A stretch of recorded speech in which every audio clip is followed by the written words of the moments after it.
Okay. I think I've got everything set. Hello and welcome.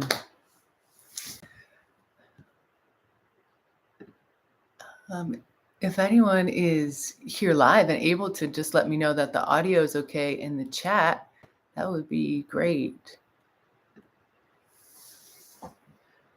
Okay. So welcome. This is, all right, thanks. Our third community call from our established practice, breathwork and meditation. So this is assuming that you've listened to everything through phase 3, and if even if not practice daily, sort of have all of that information. And we'll talk a little bit more about what we learned in that section.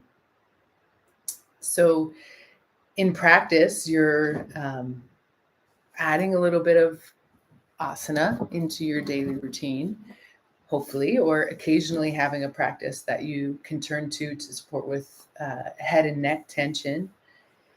And we learned about the concepts of Brahmana and Langana, and we're going to go more in depth into that briefly today for some really cool stuff that can sort of help you gather even more information from what you learn when you would turn your attention towards your breath. So I'll tell you a little bit more about the breath herself and the qualities of the breath and how the different parts of the breath correspond to different energies, which we talked a little bit about, Brahmana and Langana. Brahmana, and adding to, you could imagine a fire that's already lit and burning, and then adding more fuel to that fire for the fire to have more to burn and to get hotter. So that's a lot what the Brahmana quality is like. Or Langana, and that is a releasing, a letting go, a passive quality.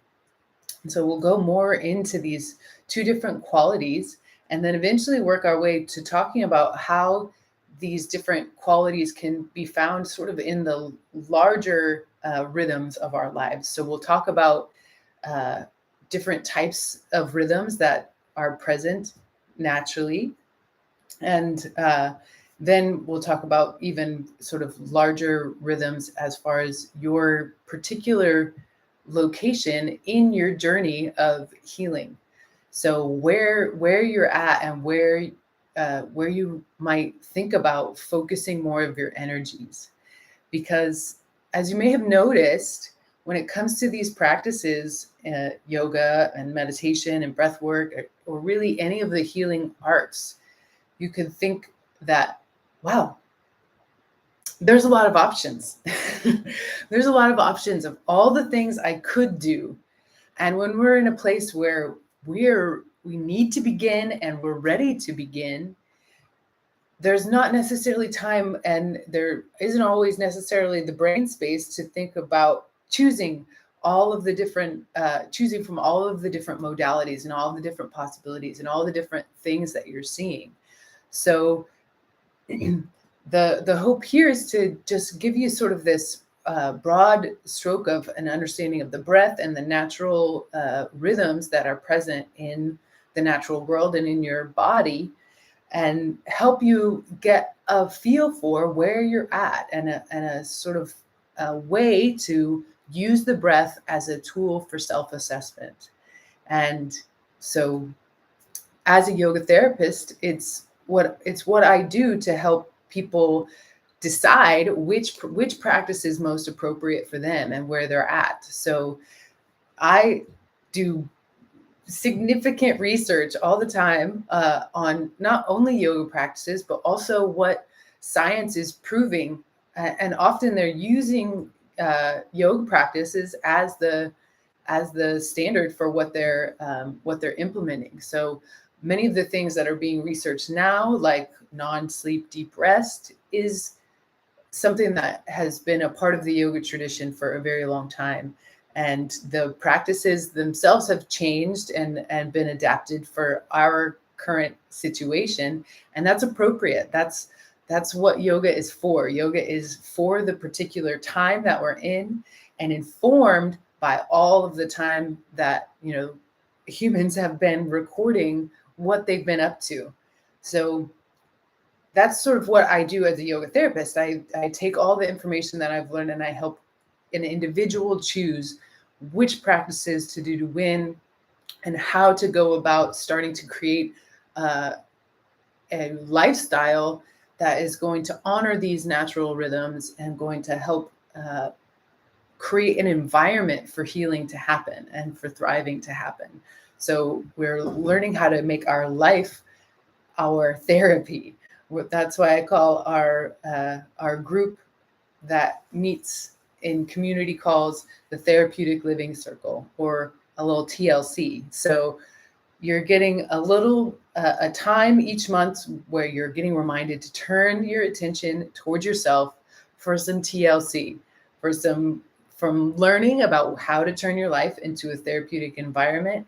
And as per usual, what I'm up to is trying to help you learn the benefits of turning your attention deeply towards yourself, and to befriend the things that will never leave you, like your breath and like the 5 elements of nature, and to, sort of point the way towards what is going to help you create the structure in your life so that healing can happen, so that you can begin to take on the waves of emotion that arise when you begin to undertake a healing process. And so it's about putting as much support as possible in your daily life so that you're able to face what's happened and face what's happening. So at the same time as going through a healing process, also being able to remain stable enough so that you can handle what life is demanding of you now. Because something that happens to us when there's a traumatic experience in our life is that we repeat unconsciously those patterns that were so deeply imprinted upon us from that incident. And so we're looking to find as many ways as possible to interrupt that pattern, whether that be patterns in relationship with others or patterns in relationship with yourself. We're looking to find tools that help interrupt that pattern and give you something else to do. So rather than doing that thing that you are used to doing that isn't serving you, you are able to physically let it go, to actually have the ability to turn towards your body and say, what is it that you're needing from this thing? What is it that you're needing from this thing that isn't serving you? And then find a way to give yourself that thing that you're needing. Okay, so we're going to be talking about rhythms, one of my favorite subjects. And I'll share in the chat this image that is really helpful. And I think I can pull it up also. Actually, I'll just share it where I share this video so that you can pull it up and see it. But it is an image of a wave. So it goes up, and then there's a crest of the wave, and it comes down. And this is sort of a symbol, or just, a way of thinking about how rhythms work. They come in and go out, and come in and come out. So just like your heartbeat, there is a pulse. And then just like your breath, there is a pulse. So there is this inhale where things are moving up and you're getting full of breath. And then there is the exhale where you're emptying of breath and there's releasing of the air that you've taken in. And so thinking of this as a rhythm, in drumming, the pauses are as important as the beats. And so we're now thinking about giving equal importance to activity and passivity in trying to find the appropriate times for being active and for being passive, so that when it's time to rest, we have the capacity to rest. And when it's time to be active, we have the capacity to be active, because there's been an honoring of the natural rhythms that are present. So many of us have heard of circadian rhythms. And so if you're looking at that image that I shared, you could think of that as the bottom line. So the day is broken up from 6 a.m. and goes on. So the circadian rhythm is something that is within 24 hours. So one cycle happens daily. So there's the daytime, the solar energy, and then it goes down and it's the nighttime, the lunar energy. And this play of two, this back and forth rhythm of two is present in all sorts of different things, like your breath. And we'll get more into the details of that as we move towards practice, how these rhythms are present in your breath and what that can tell you about. But again, in the day and the night, and those rhythms happening naturally. And then there's also, as I mentioned, there's longer rhythms. So there's like cycles of menstruations or cycles of the moon that go into a waxing and then a waning. And then there's rhythms of the season. So you could think of spring into summer. We're peaking in the energy that we have available to us. And then fall and then winter, it moves back down, and there's more of a passive quality that's there naturally. So at the time of recording this, it's September, and you can see the top line on that tells us that we're now in the northern hemisphere where I live. We're coming into the fall season, and we're going to see the leaves release and let go, just like us when we exhale, and move towards winter, where it's a time to be passive and where our attention naturally moves inward.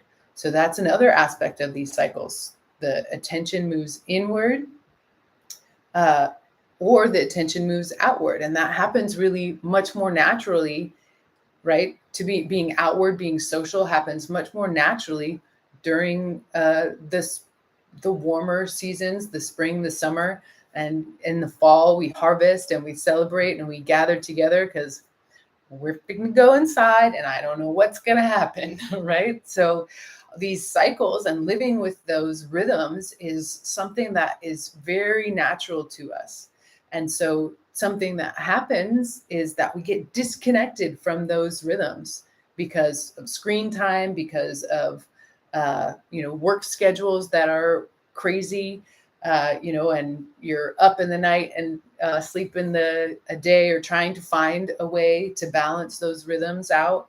So if we get disconnected from that rhythm, it's like being disconnected from the earth herself. And so there's a little bit of reason to be anxious if you think about it.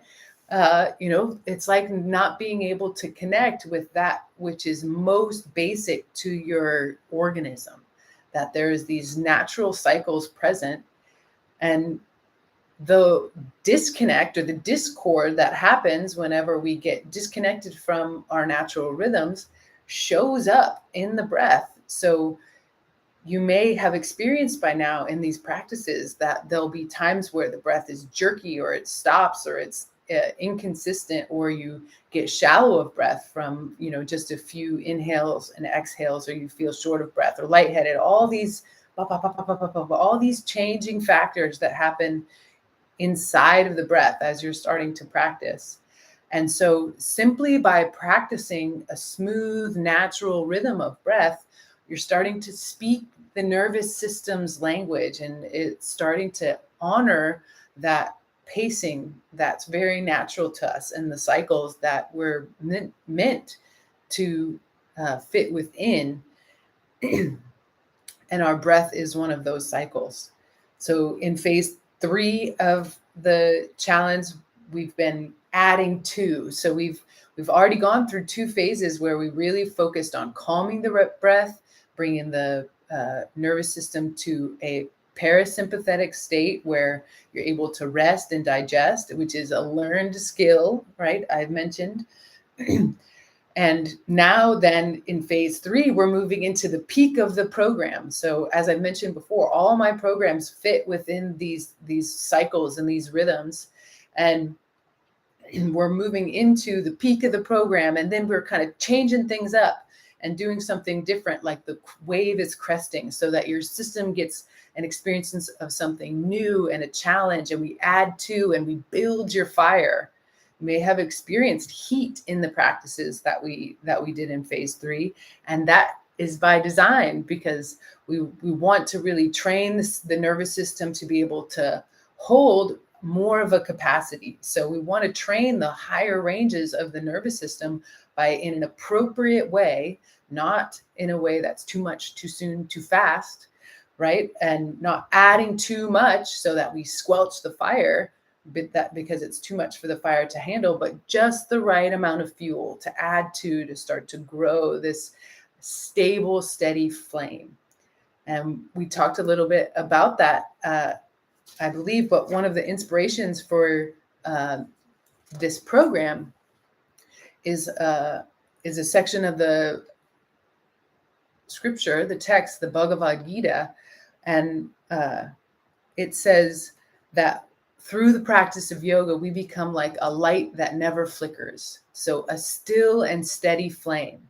And that is not because, there's nothing happened, but that's because we've learned to create this protection around ourselves, this protection from the all of the changing factors. And that's through an honoring of these rhythms. We start to sort of create more and more of this environment of support for us to shine the light of our soul in a steady, consistent way. Beautiful. I want to get more into and talk about the Bhagavad Gita a bit, but I want to make sure that I'm staying on track with what I have planned, because our time is so short together. I like to pack a lot in here. Okay, so I just really want to communicate that the inhale, it has an active quality, and the exhale has this passive quality. And so as we're beginning to honor now the circadian rhythms, then we could start to also think about what's called an ultradian rhythm. So ultradian rhythms are cycles that repeat in fewer than 24 hours. And so there's rhythms inside the day, and often those rhythms happen in about 90-minute intervals. And one of those rhythms is a switching from side to side of your nostril dominance. And so the active and passive qualities exist in our body also. So the Ida and the Pingala, they're known as in yoga. And these are the energy channels that run through up our spine, through the chakra system. And so if you're familiar with those images, you could think of them crossing left to right. But in general, Pingala is associated with our right body and our left brain. So you could think of it going through the right nostril and connecting to the left brain, and then coming down and crossing through all of the major nerve plexuses of the body, or the energy centers, or the chakras. And then the left side of the body is Ida, the passive quality, and it associates to this left nostril and moves up to the right brain. So they are also known as masculine and feminine qualities, or the active, the outward solar orientation, and the inward passive lunar orientation. And both of those are there right in our nose, right in our nose, which I just think is amazing. So by bringing your attention to your breath and noticing the inhale and the exhale and the dominance of which nostril is pulling more air through. So it's a subtle thing that you start to feel and become aware of. And there's these little amazing, changing pieces of flesh that alternate every 90 minutes or so. And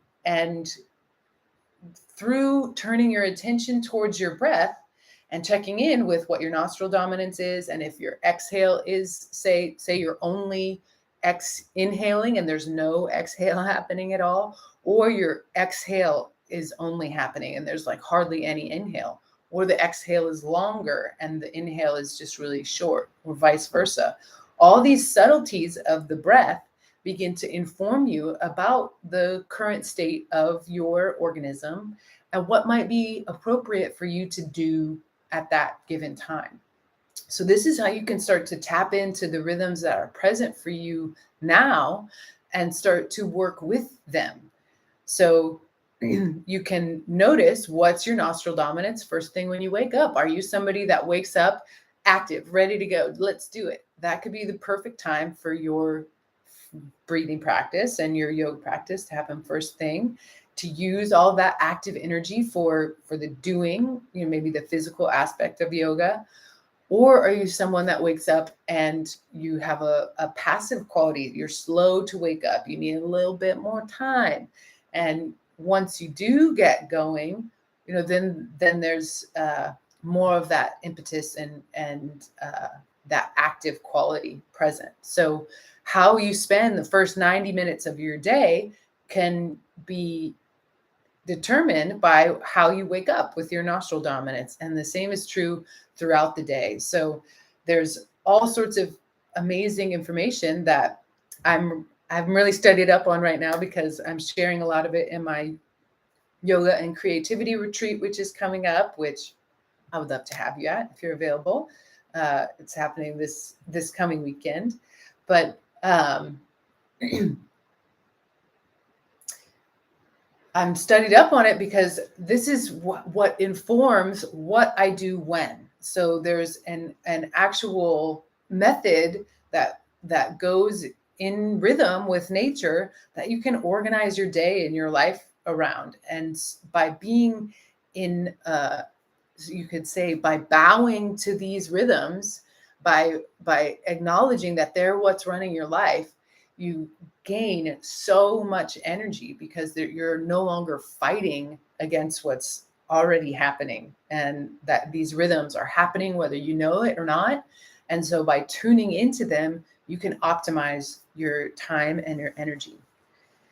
I mentioned also that there's larger cycles of healing and flourishing. So all of this information, I go a lot more into detail in all of my programs, and it's what informs everything I do when I'm working with my clients.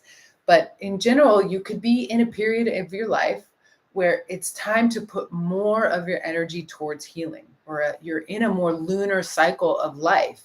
And so if you're feeling like turning your attention inward towards yourself and healing is what you feel more called to, it just simply means you're in a lunar cycle of life. And by honoring that and not trying to push and move outward, you can actually heal what's happening, so that when you move outward and you're ready to be more active, you do so in a way that is taking the right actions, and not just taking outward actions that are possibly self-destructive or the same old. So by honoring what is going on within one breath and then building those cycles, you can begin to recognize where you're at and really build this sophisticated self-care rhythm that is going to really be a lifelong process of refinement based on you and your given needs. Well, we don't have time for the reading of the Bhagavad Gita verse, but I will try to make time for it soon again.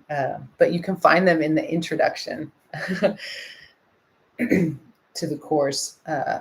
Establish a practice in breathwork and meditation. And if you're not in the course, you can join the course and get all of that information and more more practices that are informed by this information that I'm telling you now.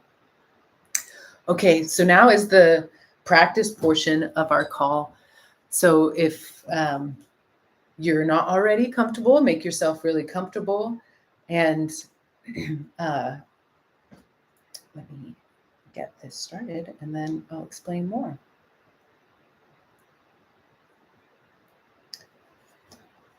So this is a 5-minute guided practice where I'll be ringing a chime every minute of those 5 minutes. And this chime is simply to be a cue to bring your attention back to your breath. During that moment, when you bring your attention back to your breath, try to notice, what are the qualities of breath? What are your inhale and exhale like? Can you notice your nostril dominance? And possibly, can you notice the content of thought that your attention moved into? And all you do when the chime rings is bring your attention back to your breath and notice. And do your best to do so without judgment, because this is a simple and short practice, but it can be packed with information if you give it your full attention and your full self. So that moment when your attention comes back is gold. So I'm going to get my timer ready, and you make yourself comfortable, and we'll begin.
this concludes our 5-minute meditation on the breath.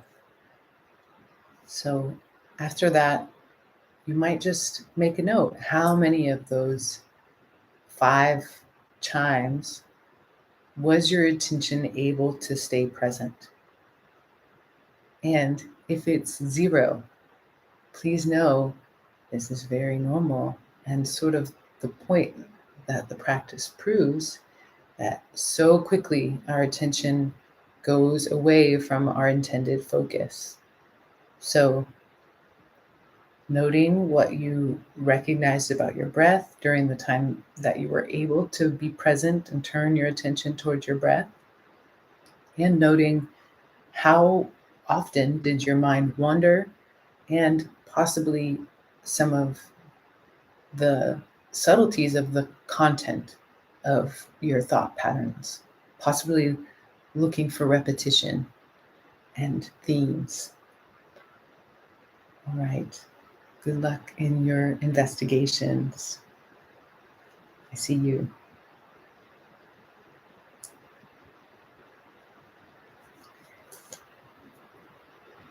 So that's a practice that if you have possibly struggled with your consistency through even though you're in the challenge and participating, it's not easy, right? I think I've said that before, right? It's not easy to stay committed to our practice and to do what we know might be the best.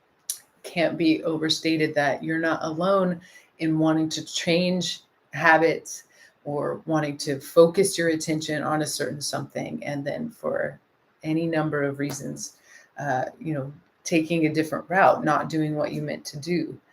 That's common, and it's part of what we're trying to become conscious of, not in a way that condemns ourselves or moves into negative self-talk about it, but starts to recognize a very interesting thing that, again, I mentioned in our first call. I didn't decide to get distracted, and I didn't decide for my attention to come back. That's happening. And just in the exact same way, we don't necessarily decide for our right nostril to be dominant or our left nostril to be dominant, or that we can't sleep at night, that our rhythm is shifted and that we can only sleep, in the late night hours and the early part of the day. You didn't necessarily decide that, but it's happening. And we can be aware of that. And by tuning into the rhythms in the ways that you can, all the different rhythms that I mentioned, and becoming aware of how you're operating during those cycles, you can start to make small lifestyle adjustments that make a really big difference. And so if your practice at first is only these 5 minutes where you're noticing your breath and the qualities of your breath, and then you start to just simply become more aware of, in general, times a day when you feel really active, check in with your nostril dominance. What's it like? Times of day where you feel really passive and have low energy, check in with your nostril dominance. What's it like? And possibly going with the energy that's present at that time rather than against it. So rather than having another coffee at 2:30, have a non-sleep deep rest or a yoga nidra practice, and go with the fact that you're feeling tired or lethargic and rest. And then late afternoon can look a whole lot different and be a whole lot more productive and have a whole lot more focus, because you've honored the lunar passive energy. Therefore, bound to come in 90 minutes or so is the active outward focus solar quality.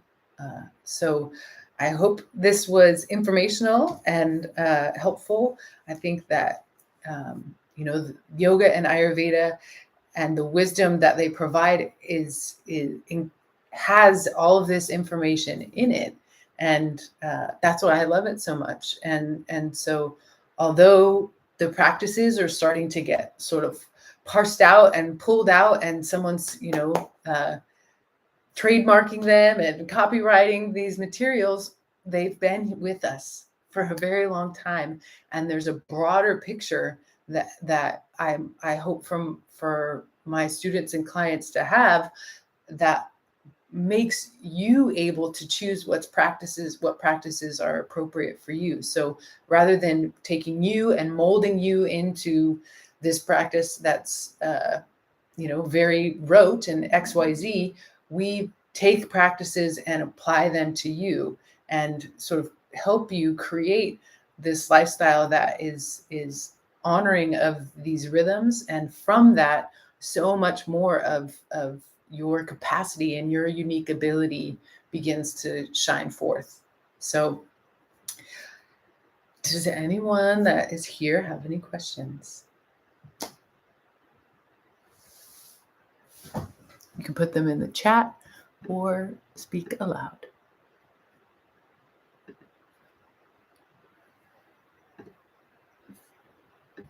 Okay. Well, no questions so far. Oh, great. Great. Hi.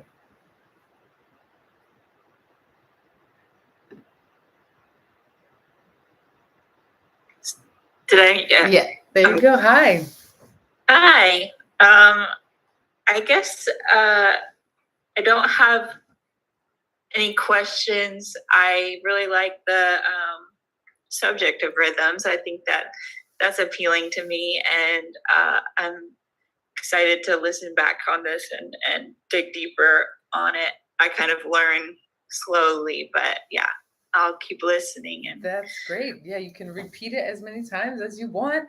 And also, as we get into things, I have all sorts. You saw, maybe, I hope you got the JPEG, because that can help have like a visual, a little bit of it. So that photo I sent, but all of the programs come with worksheets, and we sort of work through this process step by step over our time together to help you really create this, become intimate with and co-create with this ideal rhythm for you. I see. If say there is some, I don't know if diffusing or steam and stuff like that, is that something that can help open up your nostrils? That's a good question. The main practice that comes from yoga for clearing out the nostrils, if they're blocked, there's some specific pranayamas for that. And then there's a practice of neti. Have you ever heard of a neti pot? I've heard of it, but I don't understand it. Okay. Well, it's very interesting, because there's the physical element of actually just running water, through. So this is my neti. I have a long history with neti. I used to sell and market neti pots when I lived at the Himalayan Institute. And this is not a gun. This is a neti. Okay. So, you fill it up with warm saline water, and there's different shaped pots. Now they're really popular. You can get them at Walgreens or anywhere. And they even have like different reusable ones, but I really recommend getting, kind of making it a part of your ritual and a ritual process rather than disposable plastics whenever possible. So you make your warm water and you get it just the right amount of salty. So not like the saltiness of tears, not too salty, but not salty enough, because either one will have a little bit of a burning sensation. So tear, so that you can even taste the water to make sure that it tastes the right amount. But there, in general, there's proportions that you can get, that we do in the sanctuary course. And then you just hold your nose up and run it through, and then the water goes through here and out the other nostril. And at first it feels a little strange, but it starts to feel really, really good in a way, especially once it's sort of like able to move through and you do it on each side. And my teacher used to do these kind of, I called it extreme netting because it was, he would take a full kettle and, make several rounds of neti pots. And then he would start to move the water around in his nasal cavities and be able to bring the water out of his mouth. So this process of just really cleaning all of this area out. Wow.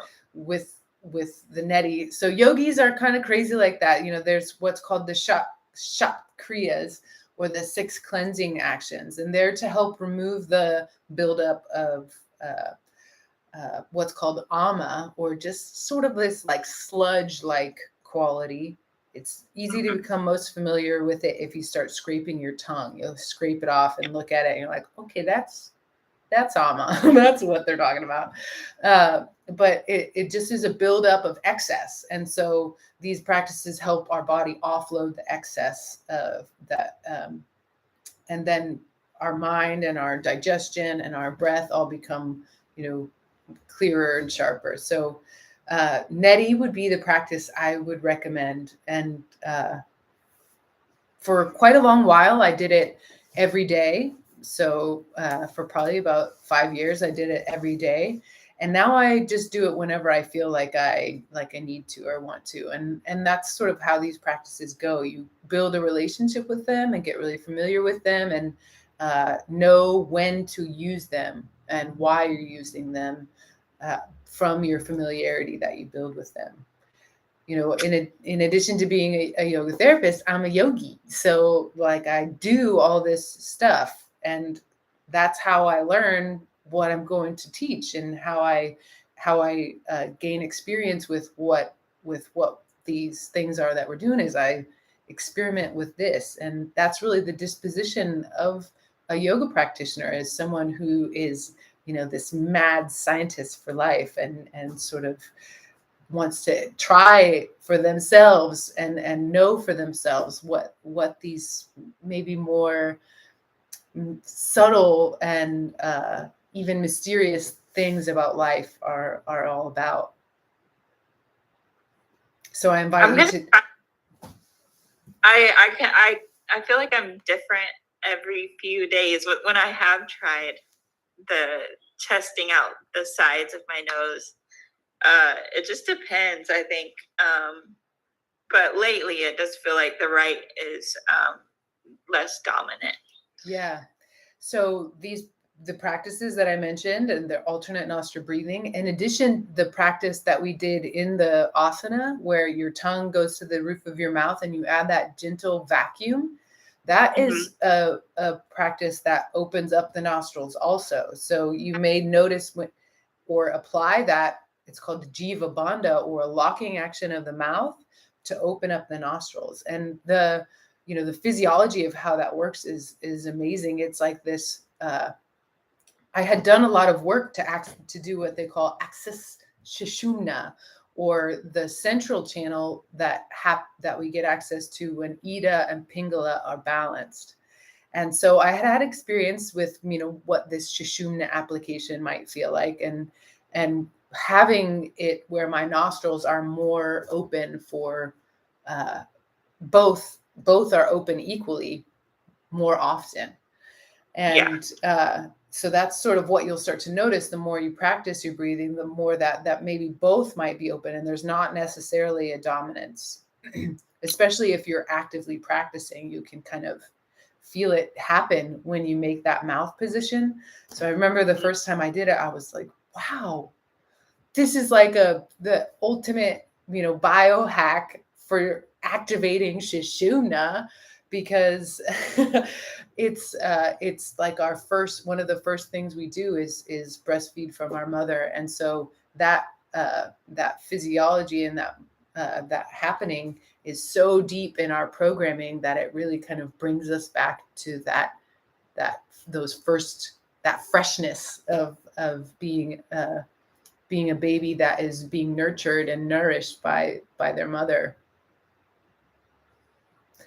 Awesome. Well, I invite you to take on the disposition of experimenting yogi or yogini, however you identify.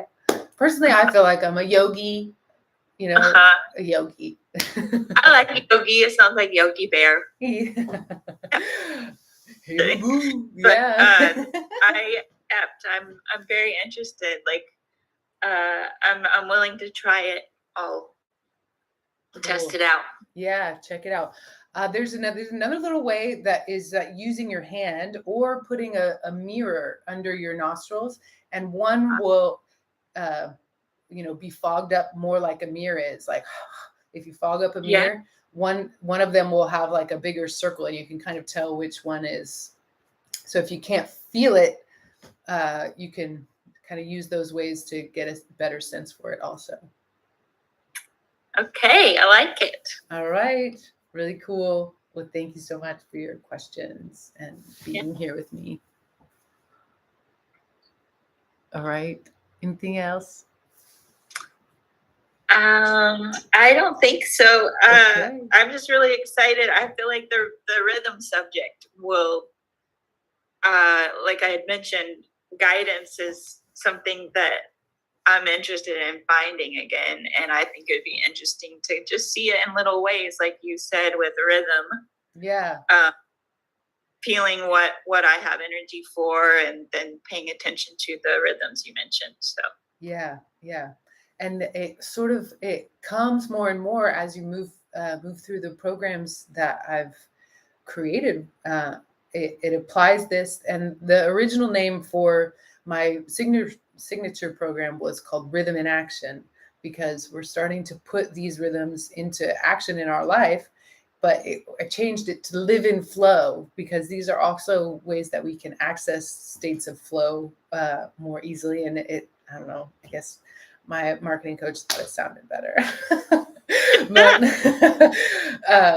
But these rhythms are present in everything that we do going forward, and they're present in every single one of the classes that we do. Everything is sort of modeled after this, because it's the way of it, it's the way that nature goes. So if we go that way, we have more ease in our system. All right. Thank you so much. Thank you. It's great.